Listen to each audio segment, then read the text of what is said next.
Hi friends, welcome to our channel. இன்னைக்கு நம்ம பார்க்க போற ரெசிபி மைசூர் போண்டா. மைசூர் போண்டா வந்து ரொம்ப ஹெல்த்தியானது. உளுந்து மாவு வச்சு தான் உளுந்து வச்சு தான் பண்ண போறோம். உளுந்து எவ்வளவு ஹெல்த்தின்னு உங்களுக்கே தெரியும். அதுவும் லேடிஸ்லாம் கண்டிப்பா உளுந்து சேர்த்துக்கணும் அதிகமா. இப்போ வந்து அந்த உளுந்து போண்டாக்கு என்னென்ன பொருட்கள் தேவைன்னு பார்த்தலாம். நான் வந்து உளுந்தை வந்து எடுத்து ஒரு 3 மணி நேரம் கிட்டத்தட்ட ஊற வச்சிருக்கேன். 3 மணி நேரம் ஊறின உளுந்து, அதுக்கப்புறம் மிளகு, பொரிக்க தேவையான அளவு எண்ணெய், பச்சை மிளகாய், கருவேப்பிலை, அப்புறம் அரிசி மாவு ஆட் பண்ணிக்க போகிறோம். இதே உங்கள்கிட்ட அரிசி மாவு இல்லைன்னா நீங்கள் பச்சரிசியை உளுந்து கூடயே சேர்த்து ஊற வச்சுடுங்க. அது ஒரு 3 மணி நேரம் ஊறட்டும். இப்போ நீங்கள் ஒரு 3 பவுல் உளுந்து எடுத்துருக்கீங்கன்னா அதுக்கு ஒரு 1/2 பவுல் வந்து அரிசி எடுத்து ஊற வச்சுக்கோங்க. கரெக்டாக இருக்கும். ரொம்ப அரிசி போட்டுறாதீங்க, அது ஹார்ட் ஆகிடும். மைசூர் போண்டானா ரொம்ப சாஃப்டாக இருக்கணும், மேலே உள்ள லேயர் மட்டும் கிறிஸ்பியாக இருக்கணும். அதனால தான் அரிசி மாவு சேர்க்குறோம், இல்லை அரிசி சேர்த்துக்கலாம். ஏதாவது 2 நீங்கள் உங்களுக்கு எது வந்து கரெக்டாக இருக்குன்னு தோணுதோ அதை சேர்த்துக்கோங்க. அதுக்கப்புறம் வந்து தேங்காய் வந்து இந்த மாதிரி பல்லா நறுக்கி வச்சுக்கோங்க. இதுதான் ரொம்ப டேஸ்ட் கொடுக்கும். இப்போ வந்து நம்ம வந்து உளுந்தை வந்து அரைச்சிடலாம். உளுந்து அரைக்கும் போது வந்து தண்ணி ரொம்ப அதிகமாக ஆட் பண்ணக்கூடாது. தண்ணியை ரொம்ப ஆட் பண்ணாதீங்க. நீங்கள் முடிஞ்சதுன்னா கிரைண்டரில் அரைச்சிக்கோங்க. நான் இன்னைக்கு மிக்சியில் தான் அரைக்கிறேன், ஆனால் எப்போதுமே கிரைண்டரில் அரைச்சி செஞ்சால் தான் நல்லா பூத்து சூப்பராக இருக்கும். தண்ணியை ஆட் பண்ணாதீங்க. இடையில லைட்டாக கொஞ்சம் தண்ணி ஆட் பண்ணி இது பண்ணிக்கோங்க, அரைச்சிக்கோங்க.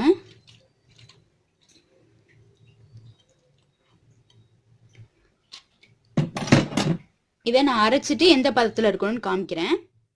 நான் வந்து மாவை அரைச்சிட்டேன். எப்படி இருக்குது பார்த்தீங்களா? இவ்வளோ திக்காக இருக்குது பாருங்கள். இவ்வளோ திக்காக தான் இருக்கணும்.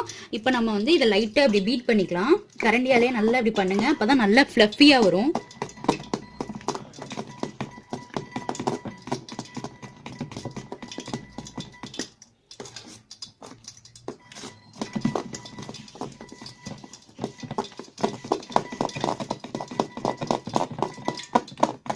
பார்த்தீங்களா எவ்வளோ ஃப்ளஃபி ஆகிட்டு? பார்த்தீங்களா? இப்போ பார்க்கவே எவ்வளோ சூப்பராக இருக்குல்ல. இப்போ நம்ம வந்து இதில் வந்து மிளகு ஆட் பண்ணிக்கலாம். அப்புறம் பச்சை மிளகாய், கருவேப்பிலை.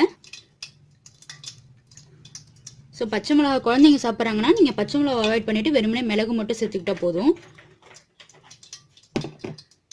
அப்புறம் தேங்காய் வந்து நிறைய ஆட் பண்ணுங்கள், அப்போ தான் ரொம்ப டேஸ்ட்டாக இருக்கும்.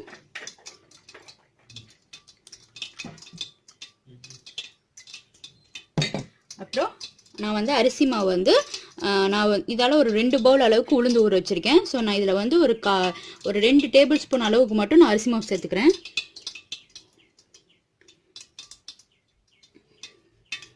அவ்வளோதான் போதும். ரொம்ப சேர்க்காதீங்க, ரொம்ப சேர்த்துட்டா அழுத்தமாக போயிடும். இந்த மைசூர் போண்டாக்குள்ளே அந்த சாஃப்ட்னஸ் இருக்காது. இது எல்லாத்தையும் சேர்த்து மிக்ஸ் பண்ணிட வேண்டியதான். உப்பு தேவையான அளவு சேர்த்துக்கோங்க.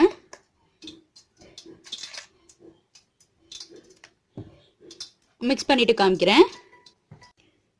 அவ்வளோதான் ஃப்ரெண்ட்ஸ். ஸோ பாருங்கள், நான் மிக்ஸ் பண்ணிவிட்டேன். இந்த மாதிரி தான் இருக்கணும். இப்போ நம்ம வந்து லைட்டாக கையில் தண்ணியை மட்டும் தொட்டுட்டு அழகாக நம்ம வந்து உருண்டி போட்டலாம். அது அழகாக ஷேப் வந்துடும் நம்ம போட்டோன்னா. எண்ணெய் நல்லா காஞ்சிருச்சு. எண்ணெய் நான் ஏற்கனவே ஹீட் பண்ணிட்டேன், நல்லா காஞ்சிருச்சு. இதை போட்டுட்டு மீடியம் ஃப்ளேமில் வச்சுக்கோங்க. அப்போ தான் நல்லா ரொம்ப சீக்கிரமாக இது பண்ணிட்டோன்னா மேலே லேயர் வந்து கிறிஸ்பி ஆகிடும், உள்ளே வந்து வேகாமல் இருக்கும். அதனால் மீடியம் ஃப்ளேம்லேயே வச்சுக்கோங்க. போட்டுடலாம்.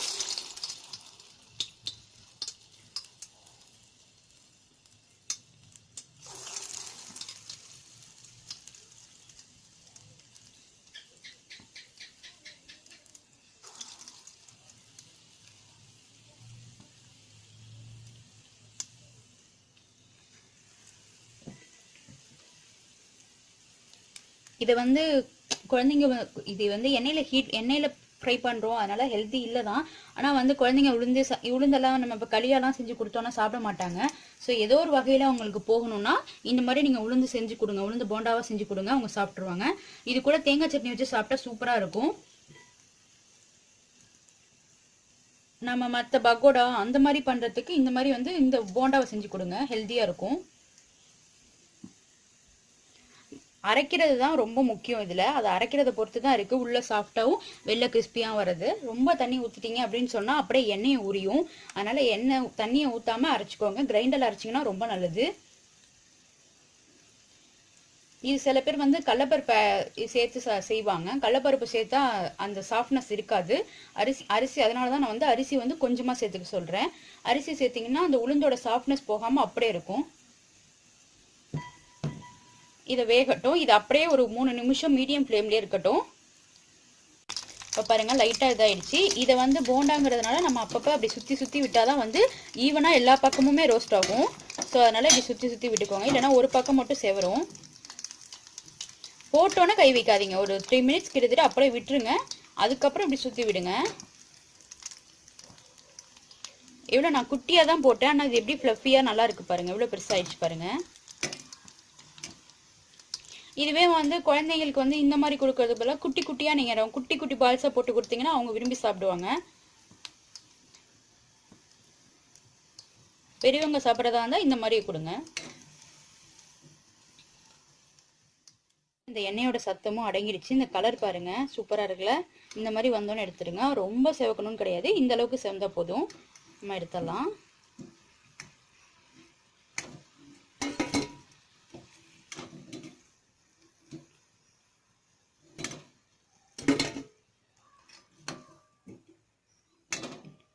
பிளேட் பண்ணிட்டு காமிக்கிறேன்.